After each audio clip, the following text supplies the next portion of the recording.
Hello students, class 10 trigonometry जो हमारा chapter चल रहा था उसमें मैं आगे आपको क्वेश्चन कराऊंगा। कल मैंने आपको रेशियोज़ के बारे में बताया था, तो आप लोगों ने वो रेशियो अच्छे से पढ़ लिए होंगे। अब आगे आप लोग इनके क्वेश्चंस को करेंगे, ठीक है। तो हमारा क्वेश्चन है, if sine A equal to 3/4 calculate cos A and tan A. ठीक है, चलिए निकालते हैं, सॉल्व करेंगे।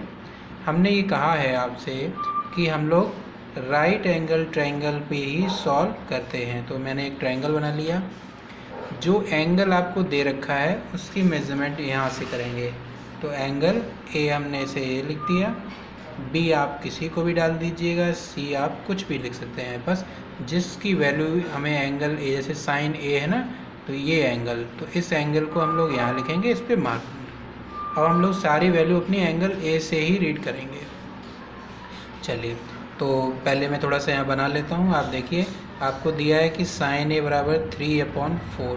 अब रेशियो को हम लोग, अब रेशियो में हम लोग साइन ए बराबर करते हैं परपेंडिकुलर अपॉन हाइपोटेनियस। तो इसमें ये जो 3 है, ये हमें इस समय 3 और 4 ये रेशियो में लिखे हुए हैं, ठीक है, सिंपलेस्ट फॉर्म में लिखे हुए हैं। तो हम इसको डायरेक्ट, अब आप कहो कि सर इसको हम सिर्फ 3 मान लेंगे, तो हम 3 नहीं मान सकते हैं। तो इसके लिए इसमें हम एक वेरिएबल अपनी तरफ से के लगा देते हैं। अब ये बन गया हमारा परपेंडिकुलर अपॉन हाइपोटेनियस। तो परपेंडिकुलर की वैल्यू कितनी बन गई, 3k, और हाइपोटेनियस की बन गई 4k। ओके, यहाँ तक क्लियर।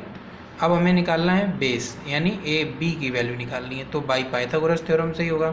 तो बाई पाइथागोरस थ्योरम से, थ्योरम, ठीक है। क्या होती है पाइथागोरस, ए सी का square equal to A B का स्क्वायर प्लस बी सी का स्क्वायर। ठीक है, लगाइए।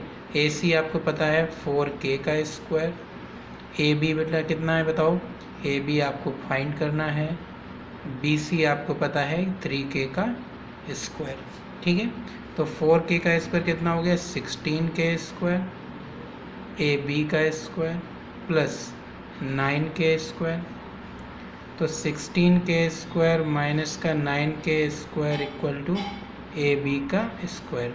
तो 16 में से 9 कम करोगे, आपके कितने आएंगे, 7k square equal to A B का स्क्वायर आएगा ना। ओके, आया समझ में। ओके, अब मैं इस अंडर रूट लगा दूंगा, स्क्वायर हटाऊंगा यहाँ से, तो अंडर रूट बन जाएगा ये हमारा 7k square equal to A B.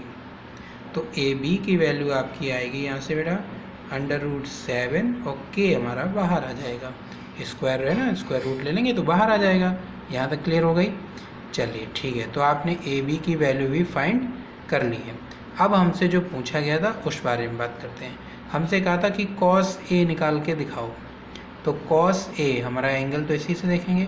तो कॉस ए बराबर, चलिए देखिए, कॉस ए इक्वल टू क्या होता है, आपको मैंने कल ही बताया था कि बेस अपॉन हाइपोटेनियस। तो इसमें लगा दीजिए वैल्यू, बेस की वैल्यू, बेस क्या होगा हमारा, एंगल ए है तो इसके लिए बेस ए बी तो ही होगा, तो ए बी, और हाइपोटेनियस तो पता ही है कि ए सी ही होगा।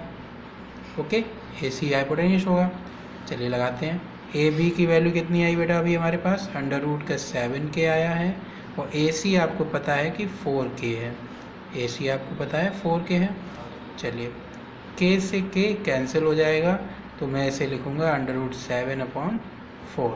ये आंसर आ गया हमारा, समझ में आ गया होगा। नेक्स्ट, अब आपसे पूछा गया है tan a इक्वल टू, तो tan इक्वल टू हमने बताया था perpendicular upon base, perpendicular upon base.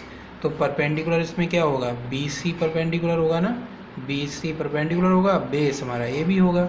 लिख देते हैं, बी सी परपेंडिकुलर है, ए बी बेस है।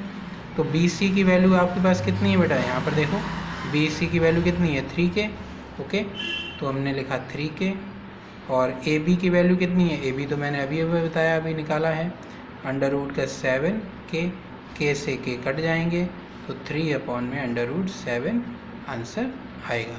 तो आपका ये क्वेश्चन समझ में आ गया होगा। आपसे क्या पूछा था, साइन ए इक्वल टू 3/4 दिया था, कैलकुलेट करना था cos A and tan A. ठीक है, यहाँ तक कोई दिक्कत नहीं है। चलिए नेक्स्ट क्वेश्चन पे आ जाते हैं हम लोग। अगला क्वेश्चन है हमारा, in triangle A B C right angle at B.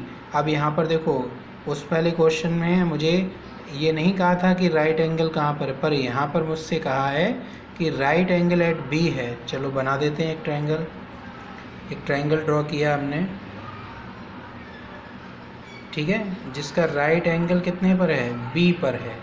ठीक है, ओके, तो एंगल ए इसको मान लेते हैं, इसको सी मान लेते हैं। ठीक है, if tan A equal to, अब मुझे कंडीशन दी है कि tan A equal to solve, tan A equal to आपको कितना दिया है, 1/√3। तो अभी मैंने जैसे किया था इसमें रेशियो लगा देते हैं, तो हमने कहा कि इसे के मान लेंगे। के मानते ही हमारा क्या बनेगा, परपेंडिकुलर अपॉन बेस बन जाएगा। तो ये परपेंडिकुलर क्या होगा, एंगल ए के सामने वाली साइड ही तो परपेंडिकुलर होती है, तो ये के हो जाएगा। बेस कितना हो जाएगा, √3 के हो जाएगा। ओके, अब इसमें इन ट्रायंगल ए बी सी में बाई पाइथागोरस थ्योरम लगा दो।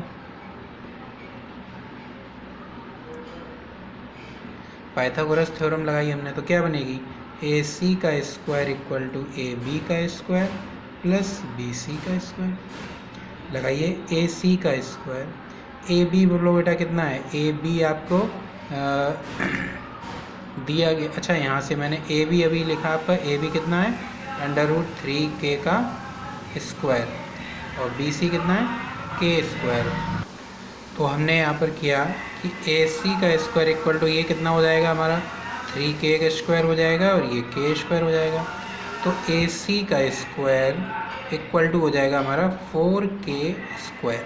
ठीक है, 4k स्क्वायर। तो अब मैं यहाँ पे ए सी की वैल्यू, तो आप लोग समझिए मैंने यहाँ पे क्या निकालना था, ए सी। तो ए सी मैंने निकाला, तो ये √ का 4k स्क्वायर हो गया। तो ए सी इज इक्वल टू आया आपका 2k।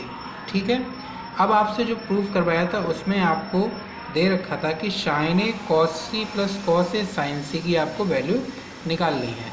ठीक है, अभी मैंने जो क्वेश्चन अभी आपको देखिए यहाँ पर अभी मैंने बताया था ना, देखो sign A cos C plus cos A sign सी की वैल्यू निकालनी है। तो अब हम इसको निकालते हैं। देखिए आप लोग, एंगल्स तो आपको पता लग ही गया होगा। देखिए मैंने इधर ट्रायंगल बना दिया आपके लिए समझने के लिए, इसको आप यहीं पर समझिएगा। तो ए बी सी आपका ये था, √3 बेस था हमारा, के परपेंडिकुलर था, और ए सी अभी आपने 2k अभी फाइंड करके दिखाया है। अब एंगल हम लोग कहाँ से देखेंगे, सी ए से देखेंगे। आपको फाइंड क्या करना है, पहले मैं ये लिख लेता हूँ, ज़रा देखिएगा आप लोग कि sign A cos C plus cos A sign सी। ठीक है, तो सबसे इम्पॉर्टेंट पॉइंट है कि एंगल देखो ए से देखना है मुझे, साइन ए चाहिए और कॉस ए चाहिए, फिर कॉस सी चाहिए, साइन सी चाहिए। तो हम लोग एक बार एंगल ए को देख के कर लेते हैं और एक बार एंगल सी को देख के कर लेंगे। ठीक है, चलिए लगाइए। तो सबसे पहले मैंने वैल्यू निकाली साइन ए। साइन ए तो आपको पता है कि परपेंडिकुलर अपॉन हाइपोटेनियस ही होता है। तो एंगल ए है हमारा ये, इसके ठीक सामने वाली साइड परपेंडिकुलर होगी, वो हाइपोटेनियस हो जाएगा 2k। तो k से k कट जाएगा, यानी 1/2 आएगा। ओके, फिर हमें कॉस ए भी चाहिए, तो कॉस ए भी निकाल लो, बेस अपॉन हाइपोटेनियस होता है। ठीक है, तो बेस मतलब कितना है, √3k अपॉन, और हाइपोटेनियस कितना है 2k, इससे कट गया तो √3/2। ठीक है, अब इसके बाद आ जाइएगा, अब हमें कॉस सी चाहिए, साइन सी चाहिए। ठीक है, तो हम लोगों ने निकाला कॉस सी, हमारा बेस अपॉन हाइपोटेनियस ही रहेगा। अब वैल्यू चेंज हो जाएगी, जब हमने एंगल, अब हम लोग कहाँ से देख रहे हैं, सी से देख रहे हैं, तो सी के लिए बेस हो जाएगा, तो हमें बेस अपॉन हाइपोटेनियस चाहिए, एंगल हमारा सी हो जाएगा, तो एंगल सी है, तो इसके लिए बेस हमारा ये रहेगा। ठीक है, तो बेस की वैल्यू क्या बनेगी, के अपॉन में हाइपोटेनियस कितना रहेगा बेटा, वो तो 2k ही रहेगा, तो ये तो हमारा हो गया 1/2। ठीक है, ओके, ऐसे ही हमें चाहिए साइन सी के लिए, तो साइन सी के लिए भी परपेंडिकुलर अपॉन हाइपोटेनियस ही होता है। अब एंगल सी के ठीक जस्ट सामने वाली साइड ही तो परपेंडिकुलर होती है, तो √3/k के और अपॉन में हाइपोटेन्यूज कितना है 2k, k से k कट गया तो अंडर रूट का 3/2। ठीक है, यहाँ तक समझ में आ गया। अब देखिएगा क्वेश्चन हमारा है कि साइन ए लिख लेते हैं एक बार, sign A cos C plus cos A sign सी, इसकी वैल्यू निकालनी है। तो साइन ए की वैल्यू बेटा कितनी आई थी, अभी हमने निकाला 1/2। कॉस सी की वैल्यू कितनी आई 1/2। कॉस ए की वैल्यू कितनी है, कॉस ए की वैल्यू है अंडर रूट 3/2 और साइन सी की कितनी है अंडर रूट का 3/2। ठीक है, चलिए इसको सॉल्व करते हैं। तो ये हो जाएगा 1/4 प्लस अंडर रूट का मल्टीप्लाई होगा तो ये 3 हो जाएगा और 2 × 2 4 हो जाएगा। तो ये हो जाएगा आपका एलसीएम लेंगे 4 आएगा, 1 प्लस का 3 हो जाएगा, 1 + 3 4/4, यानी आंसर आएगा आपका इसका 1। ओके, आंसर कितना आएगा 1। तो आप लोगों ने ये क्वेश्चन करना सीखा। तो आज मैं इतना ही रखूँगा, कल मैं इससे आगे क्वेश्चन बताऊँगा। आज के लिए वीडियो में इतना ही रखेंगे। Thank you.